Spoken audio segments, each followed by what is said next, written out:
എല്ലാവർക്കും നമ്മുടെ പുതിയ വീഡിയോയിലേക്ക് സ്വാഗതം. നമ്മുടെ ഇന്നത്തെ വീഡിയോ ബയോഡേറ്റ അയച്ച് കേരള സർക്കാർ സ്ഥാപനത്തിൽ നേടാവുന്ന മികച്ചൊരു ജോലി അവസരത്തെ പറ്റിയാണ് പറയുന്നത്. വീഡിയോ കിടക്കുന്നതിന് മുന്നേ നമ്മൾ ചാനൽ ആദ്യമായിട്ട് കാണുന്നവർ ചാനൽ സബ്സ്ക്രൈബ് ചെയ്തേക്കുക. അതുപോലെ തന്നെ വീഡിയോ ഇഷ്ടപ്പെട്ടിട്ടുണ്ടെങ്കിൽ വീഡിയോ ലൈക്ക് ചെയ്യുക, വീഡിയോ മാക്സിമം ഷെയറും കൂടെ ചെയ്തേക്കുക.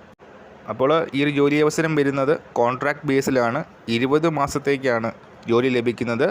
ബയോഡേറ്റ അയക്കേണ്ടത് CMDയിലേക്കാണ്, സെൻറ്റർ ഫോർ മാനേജ്മെൻറ്റ് ഡെവലപ്മെൻറ്റിലേക്കാണ് വേക്കൻസി വന്നിരിക്കുന്നത്. www.cmd.kerala.gov.in ഇതാണ് വെബ്സൈറ്റ് വരുന്നത്.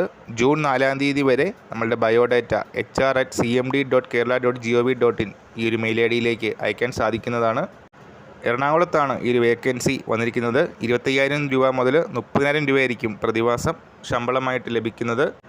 ഇൻ്റർവ്യൂ അല്ലെങ്കിൽ ടെസ്റ്റിൻ്റെ ബേസിലായിരിക്കും സെലക്ഷൻ നടക്കുന്നത്. Centre for management development project executive വേക്കൻസിയാണ് വന്നിരിക്കുന്നത്. Post graduate degree in social science or management അല്ലെങ്കിൽ post graduate in statistics or mathematics ഇതാണ് ക്വാളിഫിക്കേഷനായിട്ട് വരുന്നത്.